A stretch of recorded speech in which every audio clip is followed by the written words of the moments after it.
मुंख्लं बालिराम बर'नि दिनै 29थि थैनाय सान एबा मुंख्लं सान दुलाराय बर' फरायसा आफाद आरो उदालगुरि जिल्ला एबसु हरिसिंगा दख'रा एबसु ज'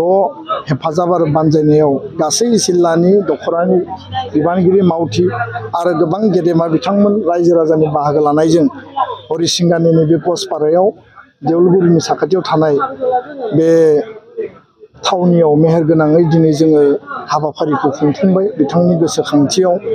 आरो गिबियावनो आङो जोहोलाव बालिराम बर' बिथांनि सोरगोआरि जिउमानि आलो गोजोननि थाखाय इसोरनियाव आर'ज गाबदों आरो गोथाङै थानाय बर' फिसाफोरा जाहाथे बिथांनिफ्राय अराय थुलुंगा आरो बोर मोनो बेखौ आङो आनान गसाइनि खाथियाव आर'ज गाबबाय। बड'फानि जि बड'लेण्ड सोमावसारनाय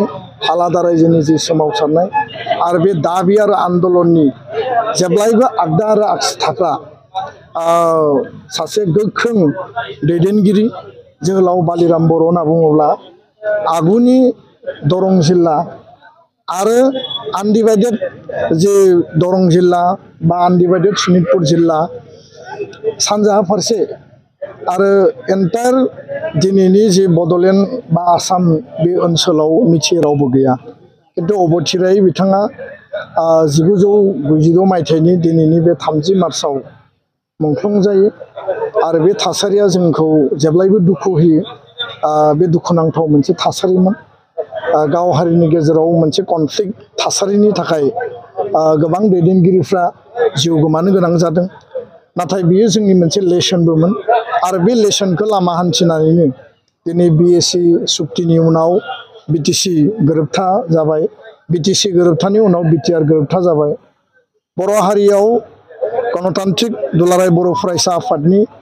अहिंसा गणतान्त्रिक मास पिपोलनि मास रिभलिउसन जादों बड'फानि दैदेननायाव आरो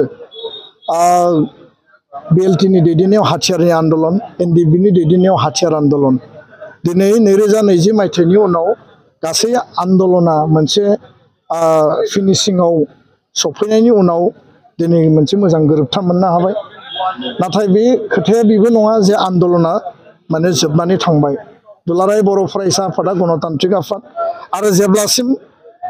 भारत राष्ट्रआ थागोन जेब्लासिम भारतनि संबिधाना भारतनि मोनफ्रोमबो नोगोरारि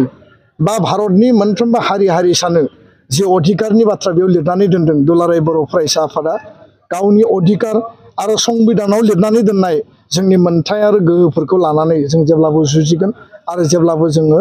नांलांगोन आरो जेब्ला सोमावसारनांगौ जायो सोमावसारगोन जेब्ला सावरायनांगौ जों सावरायगोन जेब्ला जोङो जोंनि दाबिखौ लाखिनांगौ बेखौ सम आरो थासारिया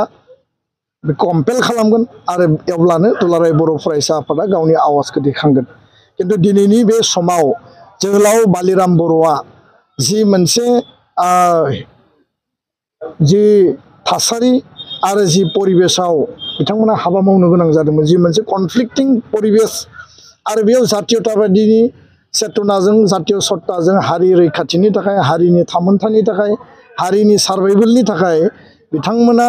गामि गामि थांनानै बड'फाजों मबिलाइज खालामदोंमोन बर' हारिनो जे मोनसे आलादा आबुं उदां रायजो नांगौ आरो रायजो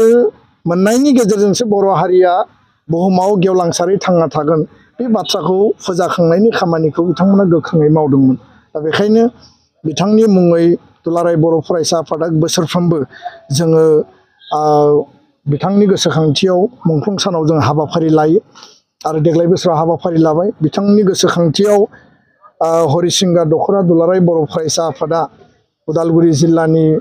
माने हेफाजाबजों जयैनो ओनसोलनि रायजो राजानि मददजों बालिराम बर'नि मुङाव फुटबल टुर्नामेन्ट खुंनाय जायो बिथांनि मुङै बिथांनि फबनाय जायगायाव गोथार थावनिखौ साबना हामना खालामनायनि थाखाय जों गोबां समनिफ्राय नाजाबोबाय थादोंमोन आरो दिनै जोङो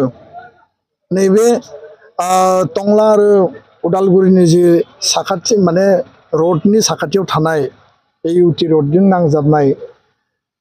बे थावनियाव बालिराम बर'नि मुङै 30 लाखनि BTR काउन्सिलनिफ्राय बेयाव चिलड्रेन पार्क बिथांनि स्टेचु आरो माखासे बेयाव बिथिंफोरखौ नोजोर बोनानै कनस्ट्राक्सननि थाखाय दिनै फाउन्डेसन ले खालामदों आरो एडिशनेलि कालचार डिपार्टमेंट दावबायसा बर' बिथाङा फोसावलांदों कालचार डिपार्टमेन्टनिफ्राय एनादार बेयाव फाइनान्सियेल हेल्प होनो थाखाय आरो लकेलनि 10 लाख बिथाङा होनो थाखाय बेयाव फोसावलांदों आरो लकेलनि जाय MCLA दङ हरिसिंगानि सन्जय सरगियारि बिथाङाबो 5 लाखनि राङारि बेयाव बायदिसिना लुनायनि थाखाय अनसुंथाइ होनो बिथाङा फोसावलांदों थारैनो जोंहा हारिनि दैदेनगिरिखौ मोजां मोनसे स्टेटास मोनसे मोजां मर्यादा आरो बिथांनि गोसोखांथियाव जुगामि खालामनो थाखाय माखासे हाबाफारिखौ मावनांगोन बिथांनि जिखिनि गाननाय जोमनाय बाहायनाय मुवा बेसादफोर दङ बिथांनि माने आंगो बिनानाव मनमति बर' जाय बड'लेण्ड सोमावसारनायनि सासे गोख्रों माने मेथाइ खनगिरिमोन आरो बिथाङा दिनैबो हारि अननायनि हारिनि बाथ्राखौ लानानै देंखो बोयो बिथाङा बे बालिराम बर'नि गासै बे मुवा बेसादफोरखौ प्रिजार्भ खालामनानै दोनदों होननानै जों मिथिदों बे चिलड्रेन पार्कआ डेभेलप जायोब्ला जों गासैखौबो पाब्लिकनि नायनायनि थाखाय बा रायजो राजाया बुजिनायनि थाखाय जों बेयाव डिसप्ले खालामनो हागोन बालिराम बर'आ जोंनि आदर्श जों माने सोमब्ला बसुमतारिया जोंनि आदर्श आरो बड'फाया जेब्लायबो जोंनि हारिनि माने जाति फोथांनाय जाति रैखानि मोनसे आदर्श गेरेमसा माहारि दानायनि आदर्श बेखौ लानानै हाबा मावलांगोन आरो बालिराम बर' बिथांमोननि रुजुनायाव जोङो सासे नेहाद मावथि दुलाराय बर' फरायसा आफादाव जोङो बिबान लानानै खामानि मावदों बिथांमोननि आदर्शजों आगान सुरनानै हाबा मावदों आरो बेखायनो